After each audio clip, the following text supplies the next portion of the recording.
Hello बच्चों, good morning. आज हम ज्ञान एवं पाठ्यक्रम में अपना जो अवबोध का टॉपिक चल रहा था उसी में हम आगे करेंगे। अवबोध, अंडरस्टैंडिंग। तो अवबोध से क्या तात्पर्य या उसका क्या अर्थ होता है उसके ऊपर हमने चर्चा कर ली थी।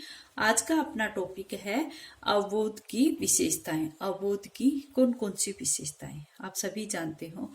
अवबोध क्या है? अवबोध, अंडरस्टैंडिंग जो है वो एक प्रकार का चिंतन मनन है या फिर समझ है, और ज्ञान का उस समझ से गहरा संबंध है। हमारी जो समझ है या सूझ है उसकी अवधारणा देने के लिए हमें ज्ञान की आवश्यकता होती है। ठीक है, तो उस अवबोध की विशेषताएं क्या क्या होनी चाहिए, यानी कि हम जिस भी चीज को अंडरस्टैंडिंग करते हैं उसके लिए हम किन किन तथ्यों का सामना करना पड़ता है या इनमें कौन कौन सी विशेषताएं होनी चाहिए ताकि हम उसको ग्रहण कर सके। तो अवबोध की मुख्य विशेषताओं को निम्नलिखित प्रकार से स्पष्ट किया जा सकता है। तो अवबोध की विशेषताएं यहाँ पर वर्णित की गई हैं। सबसे पहली विशेषता है कि विशेष विषय या स्थिति को ज्ञान एवं योग्यता के आधार पर मापन करना। समझ में आया कि विशेष विषय या स्थिति को ज्ञान एवं योग्यता के आधार पर मापन करना। कहने का अर्थ यह है कि जब हम किसी चीज को समझ लेते हैं, किसी भी जिस चीज को हम समझते हैं वो हमारे लिए वो विशेष स्थिति हो या विषय हो या कोई भी घटना हो, तो उसको हम उसको तब समझ लेते हैं तो वो हमारा स्वयं का ज्ञान, हमारी क्षमता, हमारी योग्यता के आधार पर ही हम उसको समझ पाएंगे। हम अपनी योग्यता के आधार पर, अपने ज्ञान के आधार पर ही उसका मापन आकलन कर सकते हैं। ठीक है, यानी कि मापन का मतलब यह कि हम उसके प्रति जो भी अपना जजिज करते हैं, जो भी जजमेंट हम करेंगे वो हम अपने ज्ञान और अपनी योग्यता, अपनी क्षमता के अनुसार ही कर पाएंगे। ठीक है, नेक्स्ट है एक अनौपचारिक अनुबंधन। अवबोध की विशेषता है कि ये एक अनौपचारिक अनुबंधन है। जो भी विभिन्न तथ्य है या विषय है जिसके बारे में हमने अंडरस्टैंडिंग की है वो एक प्रकार की अनौपचारिक अनुबंधन है। अनौपचारिक अनुबंधन है, जैसा भी है हम उसके साथ एक प्रकार से इस तरह से उस अनुबंध, यानी कि उस चीज का जो समझ हमें विकसित हुई है वो एक हमारे से एक इस तरह का संबंध हो। इसी कारण से हम जानते कह सकते हैं कि जैसे प्रत्येक व्यक्ति का समझने का तरीका गलत है। कोई किसी चीज के, चाहे वस्तु, विषय या स्थिति एक ही हो, लेकिन सभी लोग उसके प्रति अपना अपना दृष्टिकोण, अलग अलग दृष्टिकोण देते हैं। तो वो क्या है कि वहां पर हम एक प्रकार से अनौपचारिक रूप से उससे अनुबंधन स्थापित कर लेते हैं। जो भी तथ्य हैं, जो भी विषय है, चाहे सेम हो, लेकिन सबका सोचने का, अपने और समझने का जो दृष्टिकोण है वो या फिर स्तर जो है वो अलग अलग है। इसलिए यहाँ पर एक अनौपचारिक अनुबंधन उससे हमारा होता है। ठीक है, नेक्स्ट है लोगों के व्यवहार एवं इच्छाओं को जानना एवं उन्हें गलती करने पर माफ करना। लोगों के व्यवहार एवं इच्छाओं को जानना। अगर हमने अंडरस्टैंडिंग कर लिया, अगर हम किसी चीज के बारे में जान गए हैं, हमने उसके बारे में अवबोध हो गया है, तो उससे क्या होता है, हम जान जाते हैं कि लोगों का कैसा व्यवहार है या फिर वो लोग क्या चाहते हैं। ठीक है, उनकी इच्छाओं के बारे में भी हम जान लेते हैं और उन्हें गलती करने पर माफ करना। जब हम किसी चीज के बारे में अवबोध कर लेते हैं तो हम उस लोगों के व्यवहार को भी समझ जाते हैं और वो लोग क्या चाहते हैं, उनकी इच्छाओं को भी हम जान जाते हैं, और फिर उनके द्वारा जो भी गलती होती है उसको हम माफ कर देते हैं। अगर हमें उस बात की, उन तथ्यों की, उन विषयों से या उन स्थितियों का अगर हमें समझ हो गई है तो हम इन दो बातों का पता लगा सकते हैं, लोगों के व्यवहारों की और उनकी इच्छाओं को, और फिर हम उनके द्वारा की गई गलती को भी माफ कर सकते हैं। ठीक है,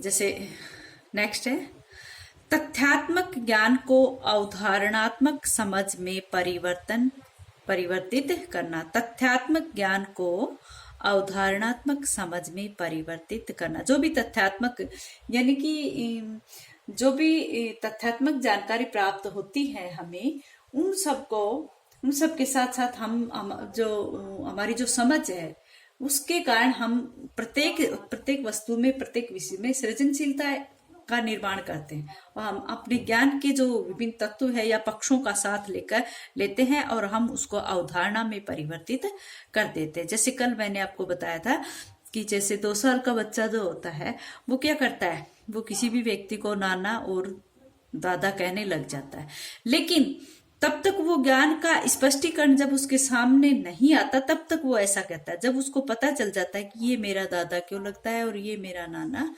क्यों लगता है, तो वहां पर हम कह सकते हैं कि जिसमें उस बच्चे में तथ्यात्मक एवं अवधारणात्मक ज्ञान की समझ हो गई। तथ्यात्मक ज्ञान से अवधारणात्मक ज्ञान की समझ उसके अंदर विकसित हो गई है। तथ्यात्मक ज्ञान को अवधारणात्मक समझ में परिवर्तित करना। और एक प्रकार से हम यहाँ पे ये भी कह सकते हैं कि जब किसी भी बालक को तथ्यात्मक जानकारी प्राप्त होती है तो उसके साथ साथ वो कुछ नया करने की कोशिश करता है। उस ज्ञान के निर्माण में वो विभिन्न तत्वों का, विभिन्न पक्षों का साथ लेने लगता है और उसकी जब वो स्वयं की समझ या स्वयं की जो सूझ है वो वहां पर स्थिर थोड़ी रहती है, उसमें और अधिक वृद्धि होती है और जब वो और अधिक वृद्धि होती है तो हम ये कह देंगे कि उसने तथ्यात्मक ज्ञान को अपनी अवधारणा के अनुसार परिवर्तित कर लिया है। ठीक है, तो इसीलिए कहा गया कि तथ्यात्मक ज्ञान को अवधारणात्मक समझ में परिवर्तित कर। ठीक है, नेक्स्ट जो अवबोध की विशेषता है वो है ज्ञान के विभिन्न अवयवों में अंतः संबंध स्थापित करना। ज्ञान के जो विभिन्न अवयव हैं, ज्ञान प्राप्त करने के जो भी विभिन्न अवयव है उनमें अंतः संबंध स्थापित करना। और ये अंतः संबंध किस किस प्रकार से स्थापित करते, देखो हम सभी जानते हैं कि किसी भी कोई भी जो विषय हो, चाहे कोई भी स्थिति हो, उस विषय के शुरू में हम देखते हैं कि कुछ नियम होते हैं, कुछ सिद्धांत होते हैं और कुछ परिभाषाएं होती। तो हम शुरू में जब हम उस विषय का ज्ञान प्राप्त करते हैं तो सिर्फ हम उनके नियम, सिद्धांत और परिभाषाओं को रटते हैं, उनको याद करते हैं। ठीक है, ज्ञान के जो विभिन्न अवयव में अंतर संबंध किस तरह से होगा कि शुरू में जब हम किसी विषय को पढ़ने की कोशिश करते हैं, समझने की कोशिश करते हैं, तो हम क्या करेंगे, उसके जो भी नियम है, जो भी जैसे नियम है या फिर हम कहे कि सिद्धांत है या फिर उनकी परिभाषाएं, उन परिभाषाओं को ही रटेंगे ना।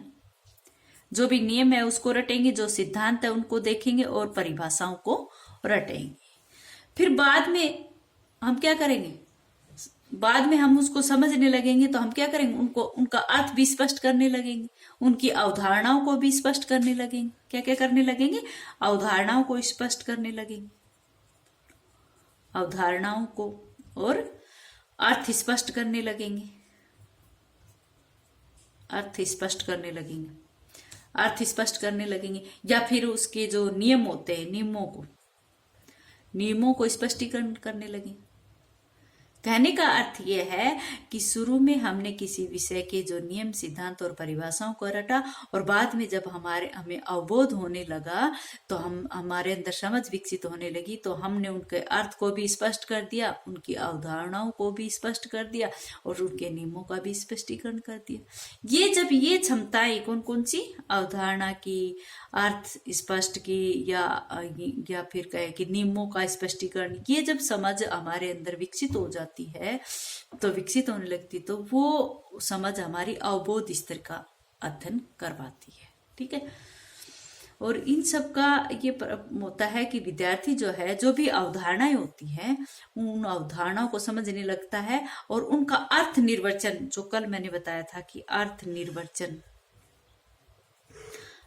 निर्वचन भी करने लगता है, या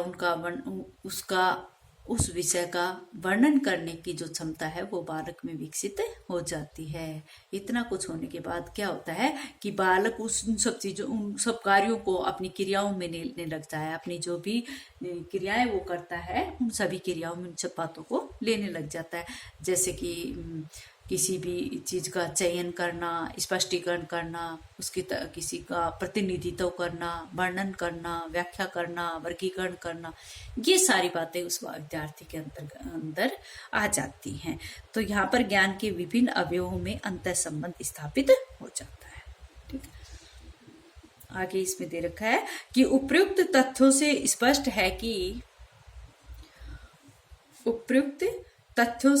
स्पष्ट है कि अवबोध को विभिन्न विद्वान विभिन्न प्रकार से समझाते हैं या बताते हैं। विभिन्न विद्वान और विभिन्न जो भी अपने शिक्षक हैं या फिर कोई भी है, वो सब अपने अपने तरीके से बताते हैं। जैसे कुछ शिक्षक चाहते हैं कि उनके छात्र ज्ञान को आत्मसात करें, तथा अन्य चाहते हैं कि उनके छात्र मूल ज्ञान या सार को समझे। ठीक है, जैसे दो अलग अलग बातें यहाँ पर निकल के आ रही ना, कि एक अध्यापक तो एक शिक्षक तो क्या चाहता है कि उनके बच्चे जो है, उनके विद्यार्थी जो है, वो क्या करे। कुछ शिक्षक क्या चाहते हैं कि उनके छात्र विषय को अच्छी तरह से समझे, और दूसरा अध्यापक क्या चाह रहा है कि वो ज्ञान को आत्मसात करे, भाई उनके छात्र मूल ज्ञान या सार को समझे। ठीक है, तो ये दोनों अलग अलग बातें होगी ना इसमें। इन बातों से ये बातें स्पष्ट यहाँ पर निकल कर आती है। अच्छा बच्चों, आज इतना ही।